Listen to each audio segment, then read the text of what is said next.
Hello everyone, welcome back to my channel. Today I want to share with you the full story of how we went through the I-601 waiver process for my spouse. It was a long and emotional journey, but in the end we received the approval and the visa was issued. I know many people are going through the same situation, so I want to give you a clear timeline of what happened to us. 1. The first refusal, November 3rd, 2023. On November 3rd, 2023, my spouse went to the U.S. Embassy in Abidjan, Côte d'Ivoire, for her immigrant visa interview. Unfortunately, she was found ineligible under Section 212, A6, CI, which means the officer believed there was misrepresentation. That day the visa was officially refused. It was very hard for us, but in the refusal letter, we noticed something very important. She was eligible to apply for a waiver of inadmissibility, the I-601. 2. Filing the waiver, December 20th, 2023.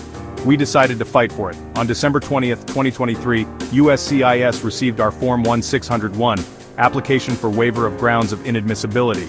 This was the beginning of the process that would change everything for our family. 3. The long wait and expedite request, early 2025. At the beginning of 2025, things were stressful.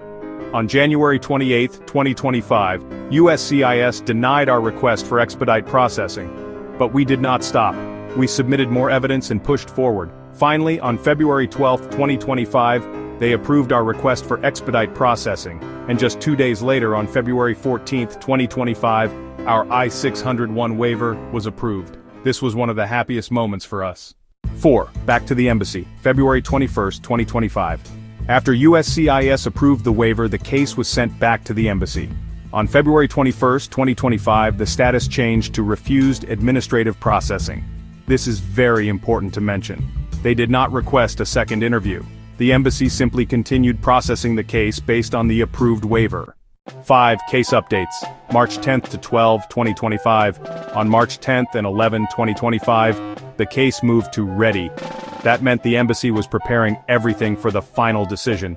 Then on March 12, 2025, it switched to administrative processing again. This is a normal step while the embassy completes final checks before printing the visa. 6. The final approval. March 13, 2025. And finally, on March 13, 2025, the status changed to issued. That meant the visa was printed and ready for delivery. After all the stress, waiting, and uncertainty, we finally had the result we had been hoping for. Conclusion.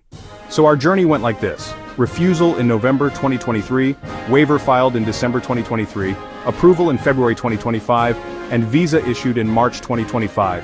And remember, in our case, there was no second interview. Once the I-601 was approved, the embassy continued the process automatically until the visa was printed. It was not an easy road, but it shows that with patience and determination, you can get through it. If you are going through the same process, I hope our story gives you strength and encouragement.